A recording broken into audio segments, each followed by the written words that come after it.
Hello everyone, my name is Corazar, and it is my pleasure to welcome you to Vintage Story 1.18. This is the Vintage Story Guide Season 2, first episode, and we are here in 1.18.1, you can see down here in the corner. If this is your first time in Vintage Story or seeing the Vintage Story Guide, welcome. If you're a returning face, welcome back. This series is meant to be a happy middle between a tutorial and a Let's Play. It's intended to show you how to play the game in the context of the Standard Survival Challenge. I think we should get right to it, so I'm going to go ahead and hop in and start a new single-player game. Let's go ahead and we're going to create our new world, and we're going to call this Guide Season 2. There we go. And we're going to customize the standard playstyle. I am feeling lucky, and I also am going to show you the world seed, and because we're feeling lucky, we're going to demand that this world be all 7s. 777, that's going to be our world seed. This will bless us with the luck that we need to survive in this world. Now, despite this, I would like all of you to remember not to provide any spoilers about where anything is in the world until it has already been found. But for those of you who wanted to play along with the series, then here is your seed. Alright, so I've gone ahead and customized our game here, and we're going to go through the changes in case you want to play along with the same settings that I have. The first thing I've changed here is that the tree sapling growth time, which is defaulted to twice as slow, I have changed to normal. This is so that we can actually get some trees in a reasonable amount of time, especially with the longer growth trees like redwoods. I've also changed the ProPick node search radius from 6 to 8 blocks. I've changed the micro-block chiseling to most cubic blocks. I have changed the temporal gear respawn uses from 20 to infinite. This means that once we set our spawn, we will never need to set it again. I've also set our sleeping during temporal storms to allowed. This is so that I can pass by temporal storms while I'm recording episodes. I will tend not to use this on screen, because I do want to show what these are like in the earlier parts of the game. I've left all of the world generation at the defaults, because the oceans are still kind of an experimental thing, and they don't really contain much to begin with, so we're leaving those off for now. And also traversing them is a real pain. And the last thing I've done here is I have turned off the class-exclusive recipes. These are so that we can actually make some of the stuff that would otherwise be prohibited to us based on our class. Alright, with all that said, let's apply and create the world. Alright, here we are in the game. You'll see that as of 1.18, the game actually fully pauses. It will tell you over here how long you have until your first temporal storm. And we have here the character creation screen. I'm going to go ahead and set up my avatar to what I want it to look like, and then we'll go over the class that we're going to pick this time. Okay, we have here our character. This is me, Corazar, and for this season I'm trying a different voice type than before, partly because we are playing a different character class, but also because the one that we got stuck with in the first season was very annoying. Of course they all are. Now the class we're going to play, if you missed the explanation of classes in episode 0, I do recommend you go back and listen to that, so I'm not going to go through all the classes right now. We are going to go with the Clockmaker. That will make us deal more damage against mechanical creatures. It will make repairing translocators cheaper, so it'll only take 2 temporal gears, not 3. We will still have fleet-footed like the first season, so we will be a little bit faster when walking and running. If we were playing with the class exclusives on, we would have the Tinkerer to consider, where we could make a certain spear that can tame locusts.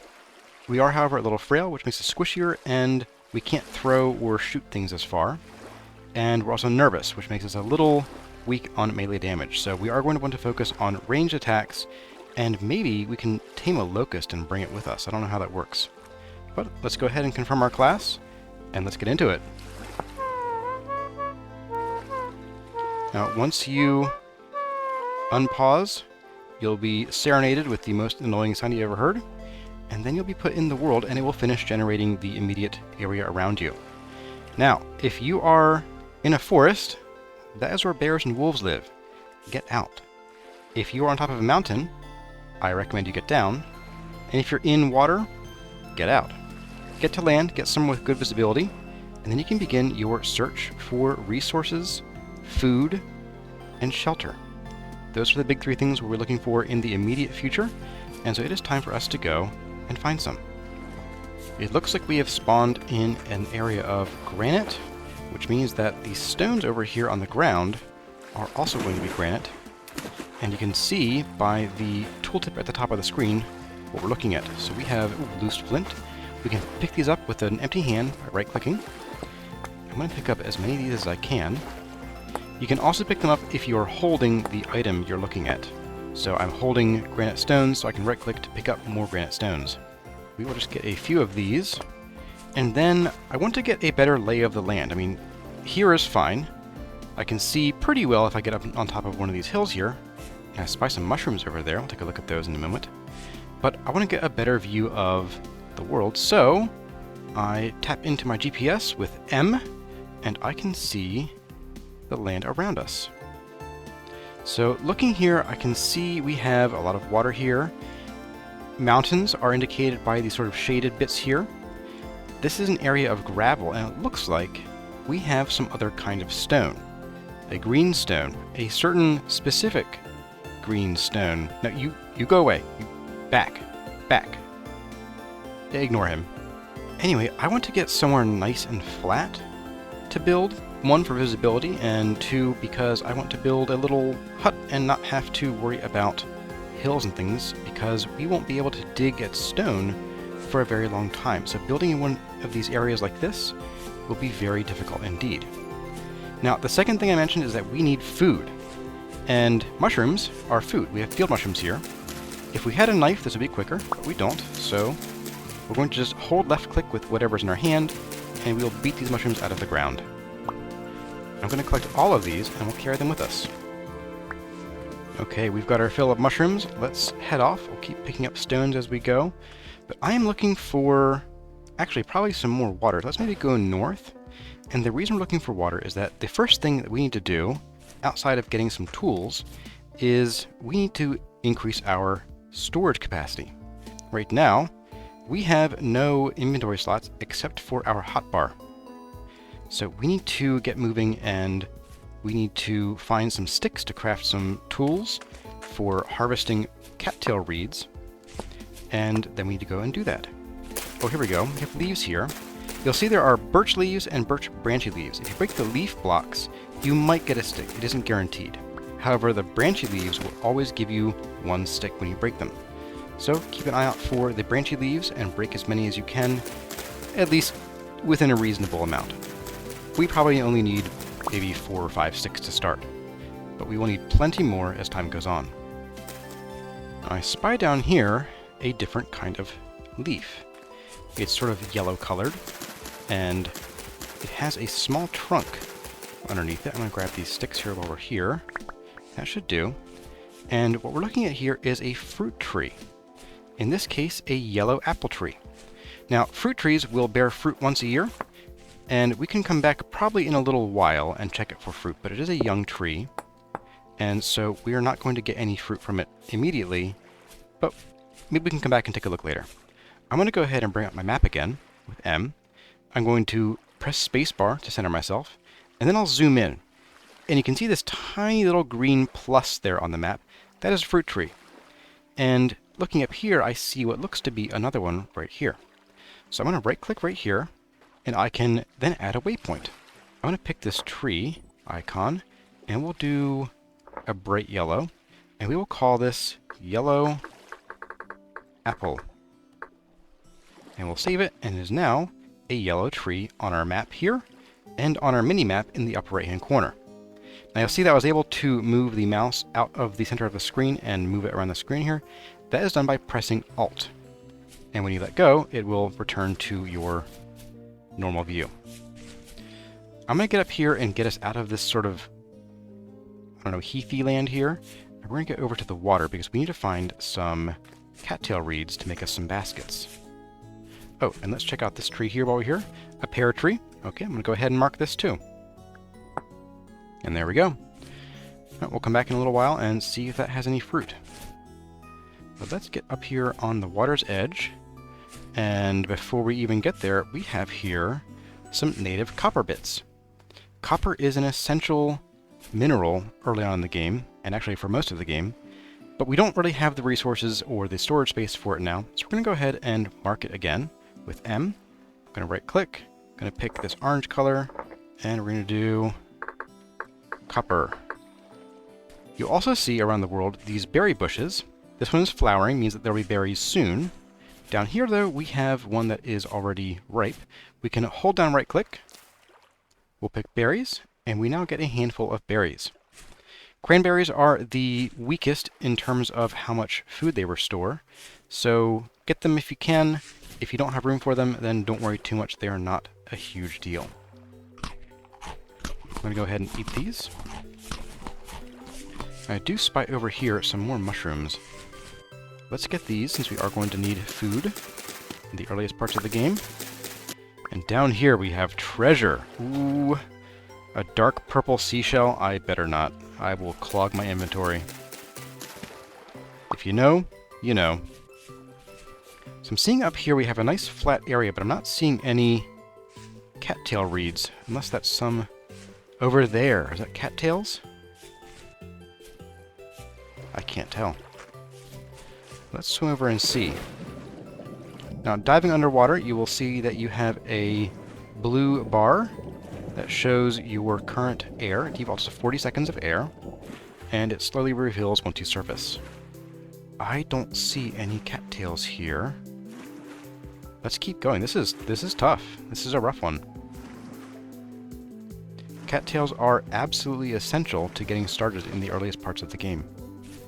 There we go, over there, on the far shore. Let's go. While we're on the move, I'm going to talk about one of the mods we have on this playthrough. In the upper left-hand corner, we have the HUD Clock by Ronin. It shows the current season, the current temperature, the date, the time, whether there's any wind, and any current rift activity. We will get into what that means if we spot anything relevant to it, but for now... Oh, there we go. Look at that. That there is a rift. At night, if we hang around here, enemies will spawn around this and they'll come and kill us. And we don't want that. So stay away from those in the early game, and you will know that there's one near. Let's go over there and take a listen to it. It has a very distinct and annoying sound.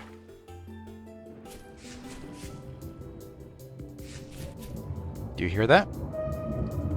It has that sort of weird warping, wavy sound and makes these sort of chiming, distorted bell sounds. And if you get too close, you'll see the gear at the bottom of the screen start spinning backwards like crazy, and the world goes very topsy-turvy and scary. Don't do that. It's bad for your health. So we need these cattail reeds. Now we can harvest them with our hand, but you'll see on the overlay it says we should use a knife to break. Because if we break it by hand, you'll see what happens. We get the cattail reed, but the plant itself is now gone. So we should make a knife and follow their instructions, and we'll do that by using the knapping system. Not the sleep kind, the kind where you smack rocks together. Take your flint or other hard stone in hand. In this case we could use granite, but flint is better. And you crouch and right click and you get a menu. We're going to pick the knife. Now this is the first major change in 1.18, is that you used to get 2 knives for the price of 1 flint. You now get 1. However, its durability is double what they used to be. So to nap, and you'll see here I'm holding Alt so I can move the mouse around, otherwise you end up having to move your head around to nap. But I hold Alt, and you only need to hold another hard stone in your hand, and left click on all of the squares on the edges of the tool you're trying to break. You can break these if you want to. It won't hurt, it'll just waste time. So we now have our very first knife blade. We're going to open our inventory, and we're going to drop this in here and make our knife with 130 durability. And now you'll see, when we break this, we leave the cattails here to regrow. And they will regrow in a few days. I'm going to go ahead and we're going to get as many of these as we can, hopefully before nightfall, because that will be a very scary prospect indeed. And then we will talk about what to do with these. Now, we can indeed dig up these cattails with the knife, and it takes a little while, which is why I'm not doing it, but we get the root, and we can replant this anywhere. It's also a food source, but I find it to be a very terrible food source, so I prefer not to eat them, and also because there is a finite number of these in the world. Granted, we are a single person in a 1 million by 1 million block world, so I don't think we'll be running out anytime soon. I'm going to get these gathered up, and then we'll talk about what to do with them. 63 and 64, a full stack of reeds. Now, what we can do with these is we can go into our inventory and take these cattails, and we can turn them into baskets by putting them in this shape here. Now, each basket requires actually 10 of these reeds, and it'll pull out 2 every time we make one. We can pull these out and put them right into these basket-shaped slots here, and expand our inventory. And we now have 24 left over, which we can use to go ahead and make our very first reed chest. This is ground storage. We can put it on the ground, and then we can put our stuff in it and come back to it later. Now, I am on the lookout for a tree, because it is getting toward the afternoon, and I don't have any source of fire. I mean, I can make the fire with a pair of sticks and some grass, and maybe light some grass, but I can't make a fire pit or do anything with it. So I'm looking around for a tree with a trunk.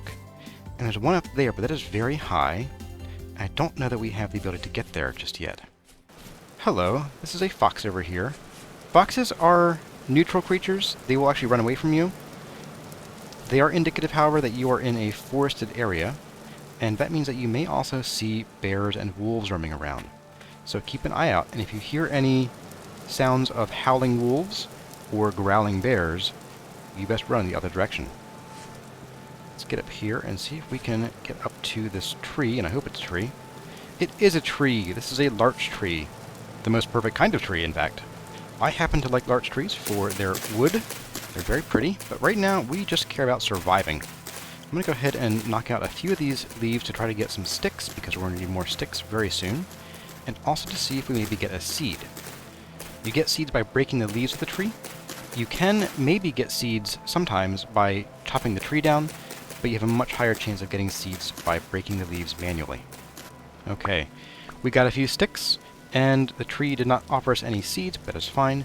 Now, to chop this down, we can try punching it, but you'll see that nothing's happening. And at the top of the screen it says, requires tool tier 1 stone to break. So, let's go back to our trusty knapping system, and we're going to put another piece of flint down. We're going to find the flint axe head. And we're going to knap it the same way we did the knife. And there we go, we have our axe head. To make the full tool, put it in our crafting grid with a single stick, and presto, we have our first axe. Now, an axe will break leaves much faster as well as the tree itself, so if you want to speed up the process of getting your sticks, you will burn through axes pretty quickly doing this, but you can get sticks faster this way. We're going to go ahead and break down just this tree for now, and you'll see that chopping the bottom block breaks the entire tree and dumps it over the hillside. Thank you. This is a pretty inhospitable area to build in, I think. There's lots of places for enemies to spawn and jump down at you from. So let's go back. I had seen across the way here a nice flat area in that direction. We're not going to get there tonight, but I want to get maybe over in this direction in general and see what this place is like over here. So let's get moving that direction, and I want to find a decent place to just build a little hut for the night and cower down. Now this area, I don't like the bushes here too much. These can often hide wolves and things. Ooh, what is that though? That is a different color of stone. We have here what looks to be granite gravel. Let's get up in here, if we can, and get through this sort of overgrown area. I'm going to hop my way through here to give me better visibility over and around these bushes, because you can get wolves and things spawning in areas like this. So, hello. Here, just granite in a different light. Nifty. We do also have caves throughout the world.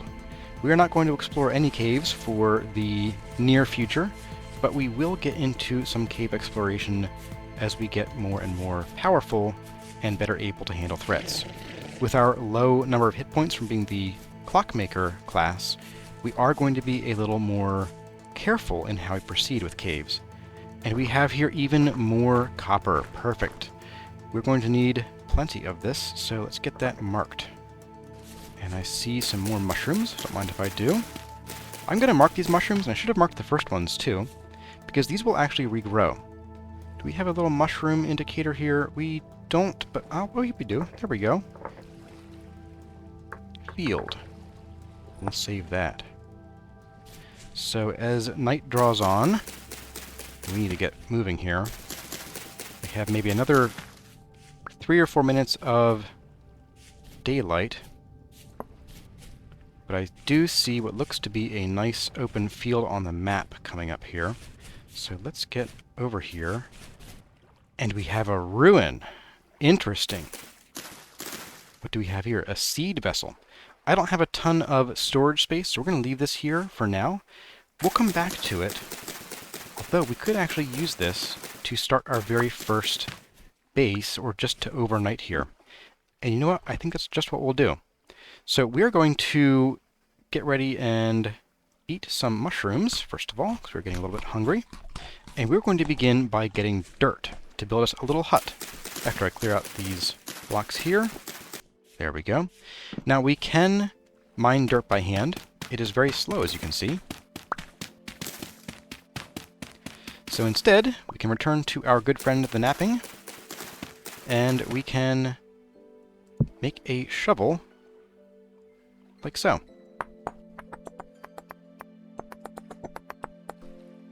And once again, shovel head, stick, and shovel. And now, getting dirt will be a good bit faster. It's not super fast. These flint tools are still pretty slow, but it is better than doing it by hand. I'm going to get maybe half a stack of dirt blocks, and then we will start to settle in for the night. Okay, lad, we got 40 blocks now. We're going to go ahead and just start making a little bit of a barrier following these blocks here. And you'll want to note that most monsters, actually all monsters, can crawl up 1 block high barriers, so they're not really a barrier in that sense. So we're going to build our whole thing about 3 blocks high. And that's good because it's all I got. And now let's settle in for the night and talk about the things you can do on your first night and some of the other nights early in the game. First of all, have a seat. No, really, I mean it. There's a button, I believe it is F by default, and you can sit down. Sitting down and just remaining still will actually reduce the amount of hunger that you use just standing still, and so it's a good way to conserve your strength for later. So what to do on your first night? If you haven't come across any clay yet, or you spent too much time looking for reeds, then you won't be doing any clay forming. However, there are plenty of things you can do to prepare for the next day. One is I'm going to recommend that we go out a little bit here. We're going to use our knife, and we're going to pick up maybe half a stack of grass. And you can do that just by chopping the grass with a knife. You cannot do this by hand. And you'll see that when you chop it, it leaves behind a little stub of grass. You can chop this too, but it won't get you anything. Okay, we have our half stack of grass, or thereabout. We're going to go ahead and close off our little hidey hole here. And we're going to start by building a fire so we can see. To build a fire, take some dry grass in your hand, and you're going to crouch and right-click on the ground. This will put down a little fire pit in construction. Then, with some wood, you only need 1 piece to start. You put your axe and your wood in your crafting grid like this, and you can pull out 4 pieces of firewood. Now, firewood, 1, has been updated, which is kind of neat. It has a new texture. It used to be just dark and black. You can stack firewood on the ground by crouching and right-clicking, and then pick it up with right-click again. You can also add it to fires, and in this case we have to build the fire pit initially with 4 pieces of firewood. It is now a full fire pit, and it will also start with all 4 pieces in here. Now what I'm going to do here is I want to make some torches so we can see. So I'm going to take a few of these. I'm going to put, let's see, I want to keep 24 or something else. But I'm going to do 6 torches, so I'm going to do 12 dry grass and 6 sticks, and that will give us 6 torches. And I forgot I need something else. But it is very dark out. I'm going to see if I can reach through here and grab this grass. I cannot. Pardon the darkness, I'm just going to grab 1 more piece of grass here. Now, earlier I had mentioned that with the rifts nearby, enemies could spawn and attack us. However, you'll see up here in the HUD Clock mod, it says rift activity is currently calm. You can see that both in this mod and also by pressing C and going into your character inventory. Down here, it says very high, So something is a little buggy, I'm not sure which one. But we now have one more dry grass. We can make a fire starter, like so, in your inventory. And then you crouch and hold right click, and your character will vigorously rub the sticks together and try to get this thing to light. And it may take a few seconds. 1 hour later. My goodness, that was a trial. There we go, we have some light to shine in the darkness, and we can see, if I get up on our wall here, we can actually see a little area around our little hovel here. And this way, if we needed to gather additional materials from the immediate vicinity, we could, and we would have a safe-ish place to retreat to whenever we needed it. Now you'll see these are quickly turning into torches. I do have a mod on called the Better Firepit mod. I'm going to remove these sticks here, or these logs. And what this does is normally every time something on a stack that you're cooking up reaches its maximum temperature and cooks, the entire stack reverts to being cold again. I have spent too much of my life managing and babysitting fire pits to want to keep doing that, and so I have put this mod on that will prevent that from happening. It is very helpful for cooking things like lime and, well, anything you use a fire pit for. So we now have torches, and as you can see, torches can go either in your main hand or in your offhand, and there is a switch button.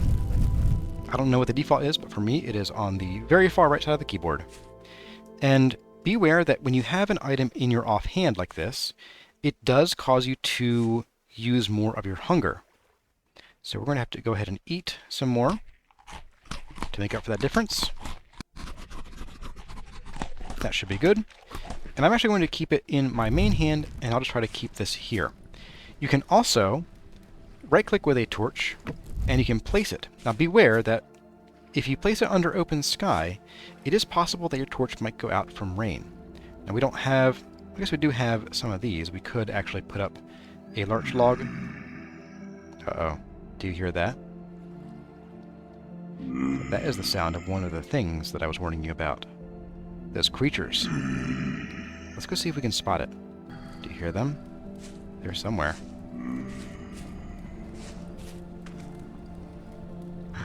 There they are. Oh, he's throwing stones at us. That's mean. Do you hear that?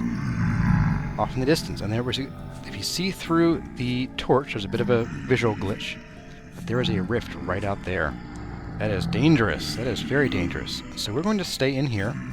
These guys are going to be very loud and annoying. And we're going to have to wait till morning. Now, in the meantime, if you don't mind these creatures, you can just go into your settings and you can turn the sound down. If you want to have them not annoy you, I'm going to leave it on just so I don't mess up with my audio settings here. And we're going to talk about what things you can do on your first night if you don't have clay.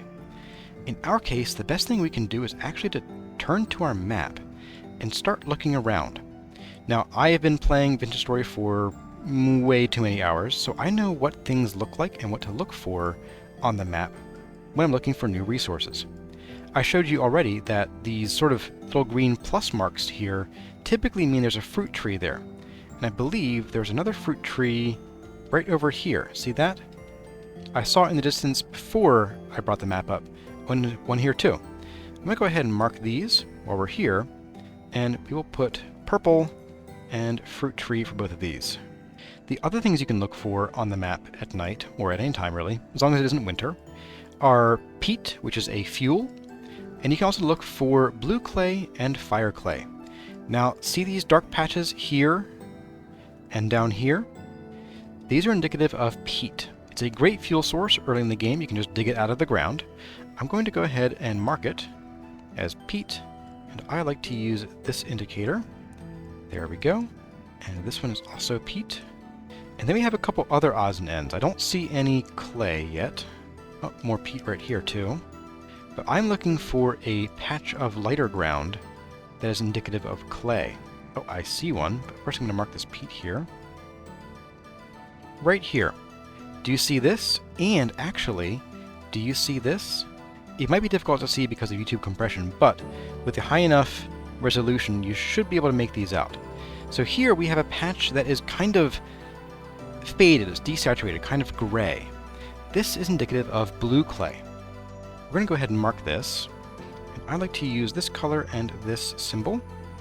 Now over here, we have what's probably fire clay, because it's desaturated the same way as this is and lower contrast, but rather than being kind of grayish, it's more brownish, but not to the same level that the peat is.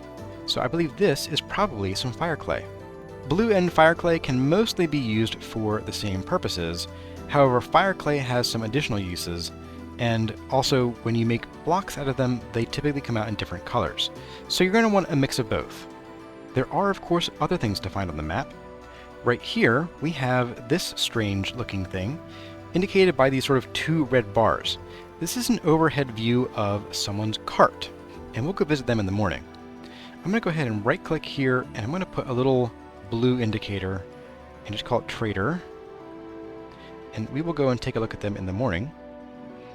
And traders will spawn at regular intervals. So if we zoom out, traders will typically spawn about this far apart. So typically, we can expect to find more traders in a circle about this big around this trader. For instance, we could look down here and see if there are any traders in this area here.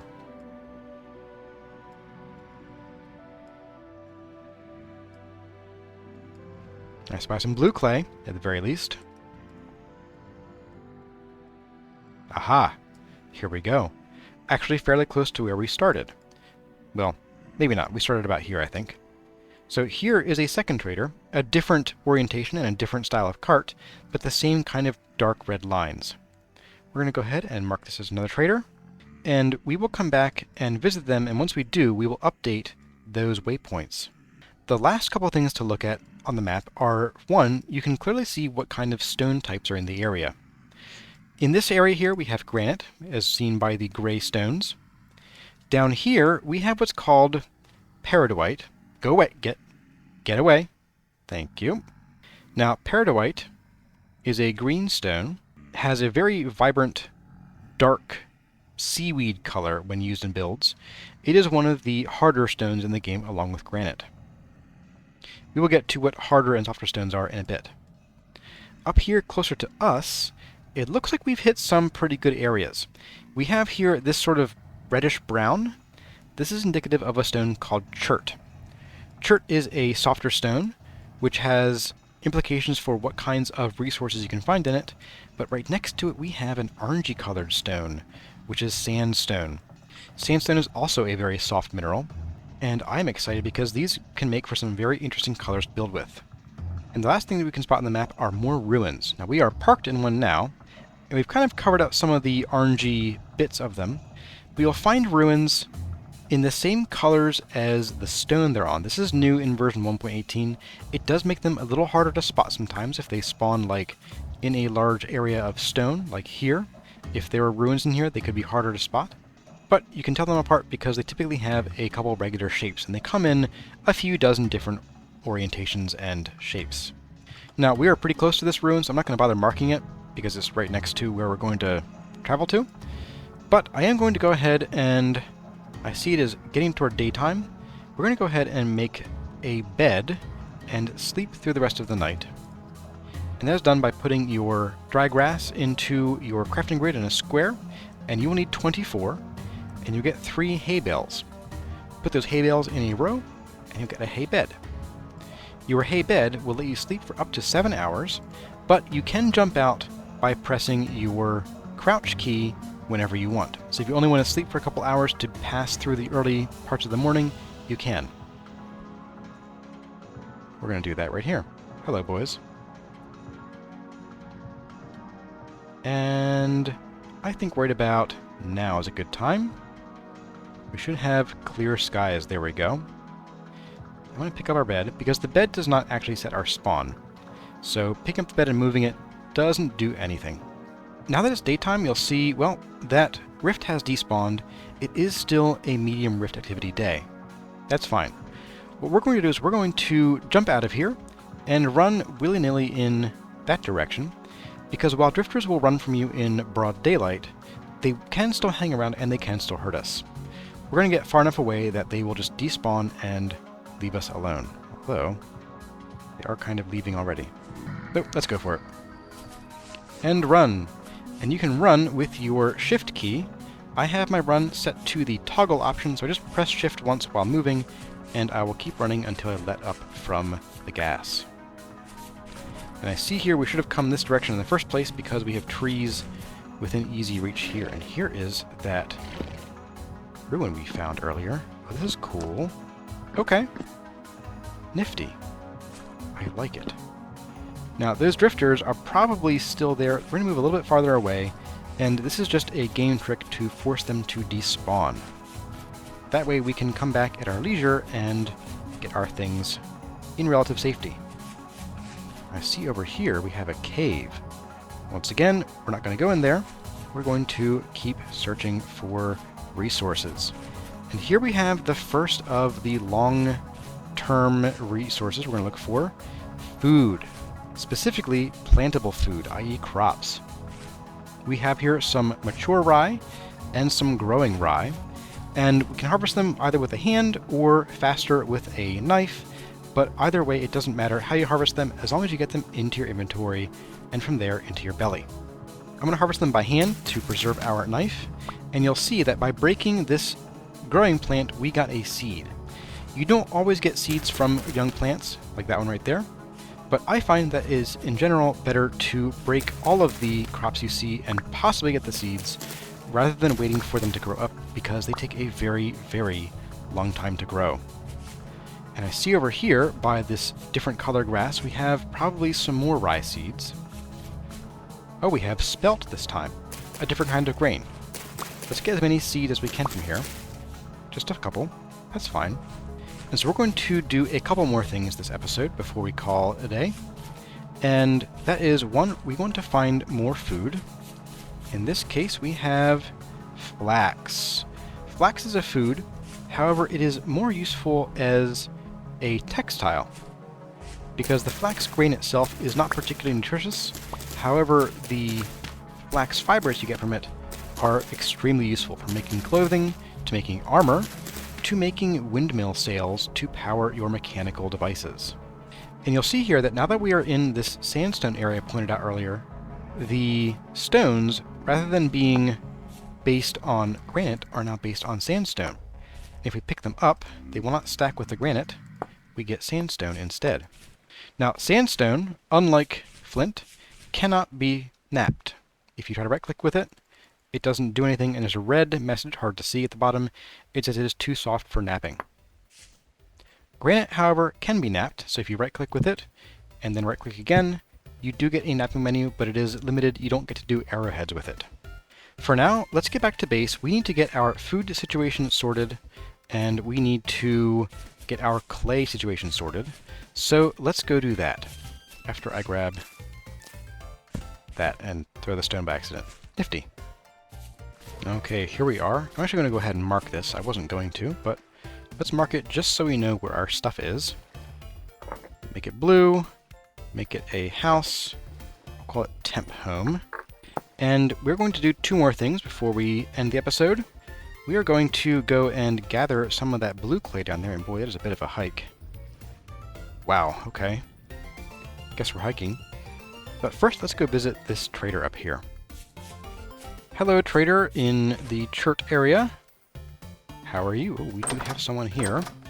And you are an agriculture trader. Nifty. Hello. Now, this is a new 1.18 feature. There's a dialogue system now. It is very simple at first, at least in this version. It used to be you just right-click and they'd open a trading interface, but they do now chat with you. Yaskolo, the agricultural supplier, says, "Haven't seen you around here before. You just wake up? I might still be dreaming." "Ha! This ain't a dream, stranger. At least not one you'd like to be in. The air, the sun, the fields. How can it be real?" They give you a tired smile. "I can see it, friend. It's real, but it's treacherous. Demons stalk the land, and the world itself shifts." I like how they didn't mention gears, but I can ask, why gears? Why live out here like this? Most people live in the villages, holed up and cautious of any threats. And there certainly are threats, as you've likely seen. Not me, though. I like it out here. And besides, there's a profit to be made. What are those horrible creatures? Ah, those miserable souls. Cursed ones. drifters. They come and go, lost in grief and rage. Punished by God they were. They could seek atonement, but nay, all they wished to do is spread more misery. I saw them crawling out of a hole in the very air itself. I thought I had gone mad. Aye, sometimes they slip their bonds and flee to the surface, but they are truly lost creatures. They can only wander blindly, causing what pain they may before they are inexorably drawn to their prison again. Got anything to trade, buddy? So when you click that, you get this trading interface here. On the left, you will see what things you can buy and what things you can sell on the right-hand side, if you happen to have them. Now, we don't have any gears, and gears are the currency here, so we can't buy or sell anything at the moment, but it's good to know that we can buy interesting things like cabbage seeds and saguaro fruit, seeds for different things, beeswax, and we can sell farming implements, pants, salt, and wolf pups. Joy. So, with the day drawing on, we're going to go down and we are going to harvest up some of that clay, and we're going to work it into something useful in our little hut over here. I will see all of you down by the clay, and we'll talk about the different kinds of clay, since they are side by side. And here we are at our blue clay deposit. You'll see it's sort of a grayish color, and you'll see blue clay in soil, typically with sparse grass. And then let's go over here, and let's take a look at the fire clay, so we can see the difference. Here we go. Fire clay is a much more reddish color, kind of pink, and this is used for making high heat applications. Now, I'm not going to bother with fire clay right now because we have exactly one inventory slot left. May as well go ahead and eat some berries over here. And then I'm going to use our shovel and dig up a stack or so, maybe even 2 stacks of this clay. Now see, each block that you mine breaks into between 4 and 7 pieces, or thereabout, and they will clog up your inventory pretty quickly, but we do need plenty of this stuff. And we will surely at some point come back here to mine out the rest of this clay in the future. Alright everybody, we are back at our base, none the worse for wear. I did spot on the map back here another deposit of copper, so I marked that. Let's get inside here. I'm actually going to put down our basket that I forgot to do earlier. Let's drop that here. I'm going to grab our little door, and we're going to drop it back in place. Now, the reason we got all of this clay is that the single best thing you can do to ensure your survival in the early game is to make a clay pot and at least one clay bowl. Because meals, as opposed to eating your ingredients raw or just plain cooked, meals will actually give you a boost to your food. It actually pauses your hunger bar for 30 seconds for each 100 satiation in the dish. Now you'll see here, each of these has a satiation value. When eaten, 60 sat, when eaten, 60 sat, and 80 sat. That's satiation. It also has a food category, vegetable, grain, and fruit, and meat when we get to it, or protein. If you look here, your nutrition levels are here. And you'll see that although we started with 12.5 points of health, we now have 14.2. And that's because we're eating decently well, fruits and veggies, keeping our bowels regular, I guess. And that actually increases the health you have, up to a maximum of 2.5 points of health per full bar of nutrition. So it is important to keep your nutrition up. So what we're going to do here is we're going to get our clay out. Actually, first we're going to put some things away. We're going to right-click our basket to open it. Now we've placed it. The birch seed goes in here. All of our seeds go in here. We're not farming anytime soon. And maybe the extra stack of blue clay goes in here. And we're going to make just a bowl and a clay pot. Now to do that, we're going to crouch, right-click, just like we were napping, and we now get this menu of different recipes. The first one and the fourth one are the bowl and the cooking pot. We will make one of each. I'm going to make one of each here, and that way we can just go ahead and start napping or clay forming both of them. Clay forming works similar to napping. You can left click to remove, and you want to remove all of the items or all of the voxels that are outlined in yellow. And once you do, it'll move to the next layer. And you can right click then to place the voxels. At the very top of your screen, you'll see how many little voxel bits are remaining in your hand. Once that gets to 0, you will then sort of use the next piece of clay in your hand. And we're going to go ahead and just do this for both of these. Now let's say you have a recipe that has sort of vertical walls like this. Rather than placing these one by one, you can press, and you can see here it is L for me. You can select your tool mode. 1 by 1, 2 by 2, 3 by 3, and duplicate layer. This will duplicate the last layer. You can right click and it will automatically duplicate that layer for you. Very handy. We'll switch back to the 1 by 1 to finish this off. And once we do, we have a bowl on the ground. I threw this by accident. We will do the same with the bowl. We're going to left click all of these away, but I might actually go to the 3 by 3 and left click it like this in a larger area for that part, and then revert to the 1 by 1 over here. There we go. Oop, did it again. And now we have a raw bowl and a raw cooking pot. Now we can't actually eat with these yet because we have to bake them first. This is just raw, wet clay. We're going to right click, pick these up in our inventory. Ooh, I hear wolves in the distance. That's not great. I can't tell what direction they came from. And we're going to make a very temporary pit kiln area out here. And the way we're going to do that is we're going to clear out all of this brush here in a relatively small area. You want at least 2 blocks of no flammable items within striking distance of your pit kiln. I'll show you what that looks like in a moment. There we go, that should do. We're going to go ahead and dig a little hole, and then we're going to crouch and right click our clay pot into the one corner and our bowl into a different corner. From here, we need to actually take a moment to eat some food. We're getting a little low here. There we are. We first need to get some grass, so let's get about 10 pieces of grass. You need 10 pieces of grass per pit kiln. And then you crouch and right click until you've put 5 layers of grass in. Then you need at least 8 sticks, and exactly 8 per pit kiln. Right click twice and you're good. Now we could go and get some of that peat, and you know what, it is close enough, we might just go do that. Because we only have 3 more larch logs and 2 pieces of firewood, and we need 4 pieces of fuel to light this pit kiln. So that's a wolf. Let's just use the larch log. How about it? So we have 4 pieces of fuel. Put those there. Getting closer apparently.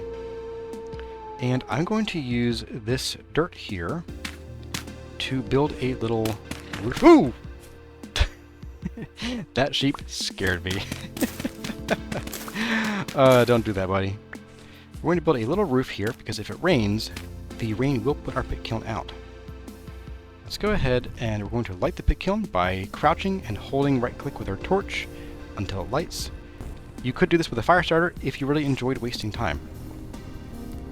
So we're going to come back in about 24 hours and those should be all done. So what to do in the meantime? One is we need to gear up. Those wolves are getting close. I heard them earlier in the morning and they were pretty far away. And then I heard them again and they seem to be over in that direction somewhere, I think. They're very hard to spot because of all the foliage. So we're going to go ahead and make a few tools that will help us combat them. Tools, aka weapons. Now first, we could use our axe. However, the axe has a damage stat of 1.3 hit points per hit. That's not a lot. It's not the worst, but it's not great either. And we're going to go out here and gather some sticks, because we need sticks to make weapon hafts. Also be aware, if you are hanging out near the bighorn sheep, stay away from the rams. You can hang out with them, just don't get up next to them, or they will gore you. And they will deal a big chunk of your health. Okay, we have our sticks. Let's get back into our hidey hole, and we're going to proceed to knap with the flint several spearheads. Spears are what I recommend as your first and most common early game weapons. There are others. There are simple bows you can make if you're a hunter or if you have the class exclusive recipes turned off like we do. There are also clubs. Clubs are very weak melee weapons. They work in a pinch, but I find them to be too low damage to even bother with. And because we are a tinkerer, we have less melee damage than most other classes do. So going melee is not the wise choice here. I'm just knapping 4 spearheads, and I'll turn these into 4 spears. Now, if you have multiple items you want to craft, you can just press Shift, specifically left shift, right shift doesn't do it, and it will craft all of the available items that you're trying to make. Now, spears are very useful. They have 2 modes. You can left-click with them, and you will stab a thing with them. Or you can right-click with them, and you'll see a targeting reticle. Now, when you release that right-click button, it will throw the spear, and your accuracy is based on how narrow that reticle is. So see, there it's at its most accurate, and once you hold it too long, your arm gets tired, so it becomes less accurate. Every time you throw a spear, whether you hit or miss, it will lose durability. And these only have a few shots, but you'll see the attack power with melee is 2 hit points, but when thrown, it's 5. There's a huge difference. Especially when we're here fighting what are probably going to be wolves in the morning, it will make all the difference. And with that, we've made it to our second night in Vintage Story. I'm going to ride out the night. I'm going to spend the day collecting some more resources tomorrow, and then once our pit killing over there is done, we'll come back and we will cover the last thing for the episode, which is how to cook your food in a pot. I'll see all of you in a little bit. Okay, everyone. The afternoon is drawing on, getting toward evening. I've been out here collecting dirt and cattails and sticks and actually some eagle ferns because I don't like them in the landscape. They look ugly and they clutter things up. Sorry, but they make great fuel because sticks right now are expensive, but these are super easy to come by. Now, while we're over here, I wanted to go over some things that I didn't mention about the traders. These traders have special carts. You cannot actually modify them in any way. In fact, items that are normally breakable next to them, we can't because the area is claimed by the trader. Now, many traders will have somewhere in here... Oh, here we go. Oh, this one has a barrel. We can't really get up here, though. It's a shame. Can I make a little... Hey, here we go. So we come up here. They have a barrel here. We can actually use this barrel if we wanted to. And certain things require barrels. We'll get to those later. Some traders also have storage bins, like chests or special treasure chests. This guy has a very small place. Let's see what he has here. So this one doesn't have any chests. He does have an aged wooden bed, which lets you sleep for up to 9 hours. Now, you are free to use basically anything of the traders, except that you can't take any of their stuff. But you can put things in their chests, and you can take them out. You can sleep in their beds. Just do not, under any circumstances, hit these guys, because they will come and beat your face to a pulp. They are like ex-mafia, I swear. So let's get heading back home here before it gets too late, although it is still relatively early. But I wanted to check on our fire. If the fire is still going... Oh, it is not. Good. Excellent. So once your pit kiln burns out, you will have your finished products, and I think I put them in this way, but now they're this way. Weird. I'm going to go ahead and right-click them out of there. We'll leave this here for later. We'll reuse this, I'm sure. Going to hide in here, and I have gotten more dirt.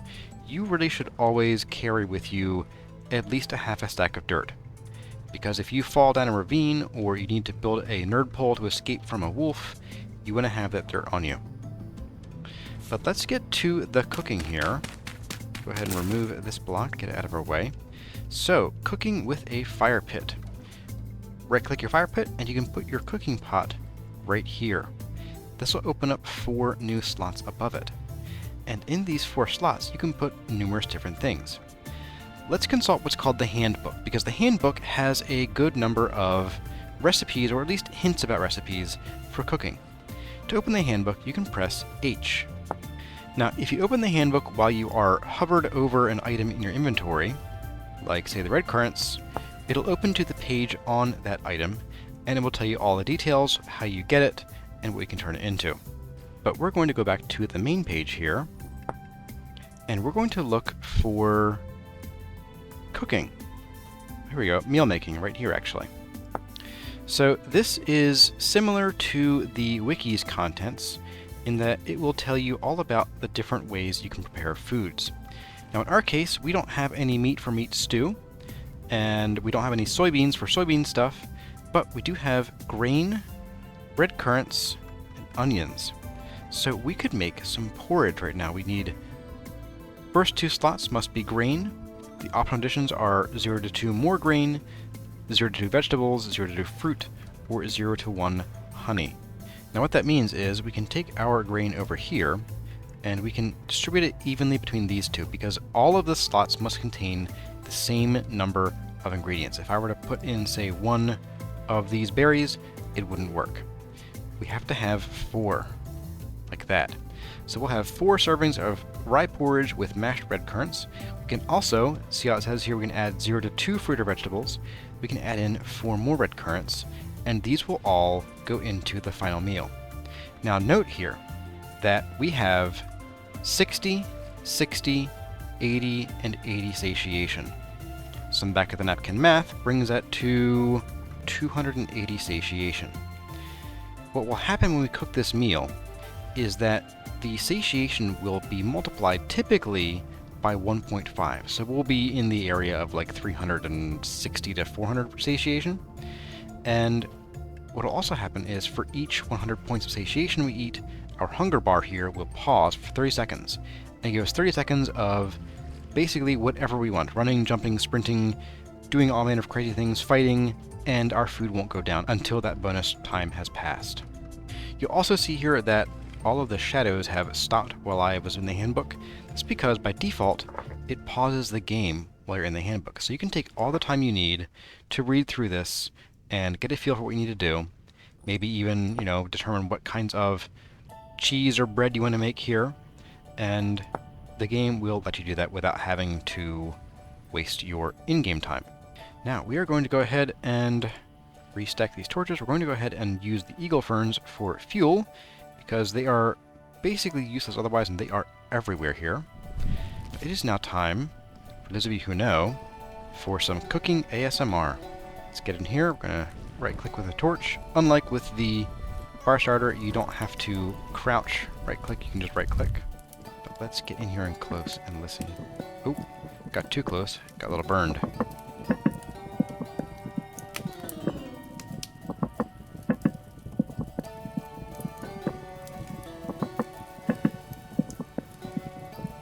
That sound, man. I'm telling you. Now this sound, as pleasant as it is also an indicator. You can hear it for maybe 30 or 40 blocks. It's a pretty far distance. And when you stop hearing it, you know your food is ready. Very handy. Now you can look here and you'll see the progress. Once it gets to about 150 degrees Celsius, the green bar will start going. And you'll see that this goes a lot slower than just cooking one item at a time. We did the torches, they went very fast. Also note that you can take your fuel out, and you'll see that the actual heat here takes a bit to decay.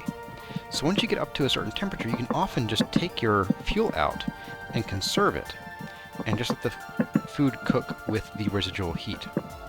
In fact, I recommend it. You can even cook like entire meals of red meat and cabbage and things with as few as 3 pieces of wood.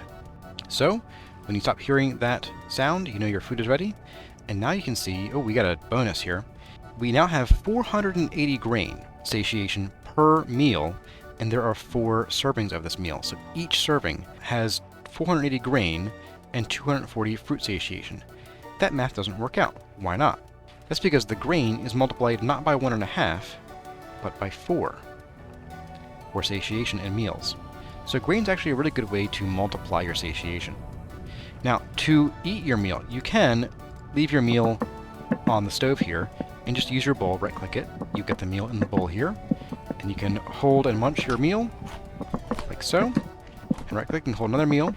Or you can also just place your bowl anywhere on the ground and do the same thing. You can also optionally put your bowl on the ground and pour your soup into it by right-clicking with the pot. I find it easier to just put the pot down and dip the bowl into it. And like that, we have vastly increased our survivability here. We have food that will actually last. That food, that was 2 grain and 2 berries, or 2 servings of berries, that would have filled basically 3 of these bars. In fact, not even quite 3 of these little tiny bars down here in our green satiation indicator. Instead, we got 7-ish? Actually 7, yeah, 7 and a change. And now you'll see this number, as I hover over it, that number is paused there. Now we're going to kind of waste some of that free satiation time because we're just sitting here in our house, but we get that extra time, and it's so handy to extend your food, especially as little of it as you have in the early game. Well everyone, as evening draws on and the sun sets, that is going to do it for this first episode of the Vintage Story Guide. I hope this episode has set you up for success in your very first few days in Vintage Story, from how to get the most basic resources, to how to find some shelter, to how to make fire, how to cook, and how to avoid certain dangers like bears by running. We are currently in the Stone Age because we have no metal tools, and so progress is going to be slow and arduous. We're going to have to pay attention to our surroundings a lot. We're going to not be very tough. We have to be careful. So in the next couple episodes, we're going to establish a more permanent base. We're going to talk about how to get more resources and how to bootstrap ourselves into getting resources faster and more efficiently. If you enjoyed the episode, I would love to hear from you in the comments, and if you leave a like, that really helps out me in the channel. If you really enjoy what I do and want to support the channel, I do have a Patreon page. Check it out in the link below. Or, if you just want to hang out and chat, I have an official Discord server, also in the video description. You can snag rewards like early access to videos, as well as to world file downloads. I also have segments where I will answer any questions you have during a video, whether or not they're related to Vintage Story. If you have a question you'd like me to answer verbally, drop it in a comment with the hashtag 20questions. Anyway, my name has been Corazar. Thank you all for watching, and I'll see you in the next one.